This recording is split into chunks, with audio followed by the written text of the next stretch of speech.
a typical WAEC question. You're asked to evaluate 3 root 48 minus root 75 plus 2 root 12. Remember, the rule is that simplify the surd you have to their simplest form. And while simplifying to the simplest form, make sure that one of the numbers should be a perfect square.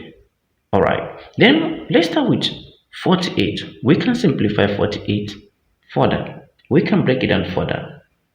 And what are the two numbers that when I multiply will give me 48, but at least one of the numbers should be a perfect square? Yeah, I think 16 times 3 should give us 48.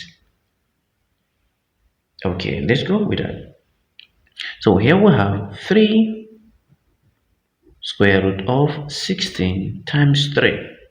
16 times 3 is going to give us 48. But 16 is a perfect square. Very important that one of the number is a perfect square. Okay, what about 75? Of course, 25 times 3 is going to give us 75. Take note that 25 is a perfect square. Okay, now plus 2. I can break down this further. 1 should be a perfect square. 4 is a perfect square. 4 times 3 is going to give me 12. Okay. So we have 3.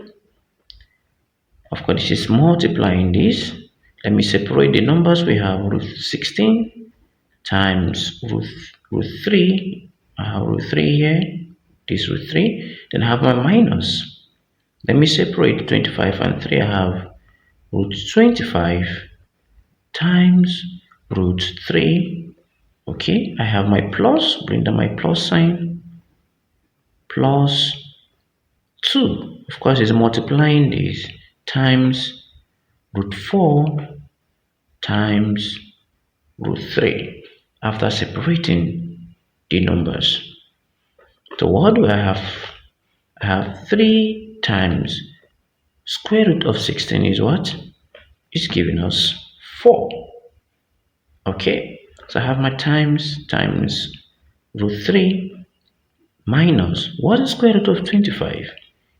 Of course, the answer is 5 times root 3 plus, I have my 2, this is my plus please, I have my 2 times root 4, square root of 4 is giving us 2, so I have times 2 here, then I have my times root 3. Okay, so let's go ahead and multiply and add. 3 times 4 is giving us 12. 12. Okay, times root 3 minus. Okay, yeah, 5 times root 3 is giving us 5 root 3. And this is 2 times 2. Okay, I have my plus here. 2 times 2 is giving us 4 times root 3. Okay, so what do we have?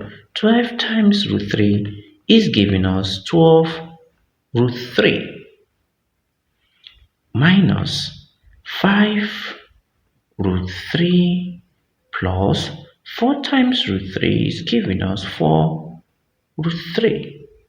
Okay, so we have simplified this to its simplest form. We cannot break down root 3, we can break down root 3, we can break down root 3 further. Okay, so they are in their simplest form. So what do? We go ahead and carry out our operation. We go ahead and subtract and add. So 12 root 3 minus 5 root 3, what is it going to give us? Of course, 12 minus 5 is giving us 7, so this is giving us 7 root 3. So 12 root 3 minus 5 root 3, 7 root 3. I bring down my plus 4 root 3, 4 root 3. Okay, so what do I have? What do we have? 7 root 3 plus 4 root 3. 7 plus 4 is giving us 11. So we'll have 11 root 3. Yeah, these are final answer. 11 root 3.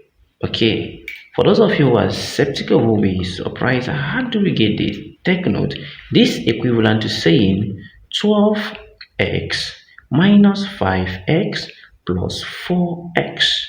So what do we have? 12x minus 5x is giving us 7x plus 4x.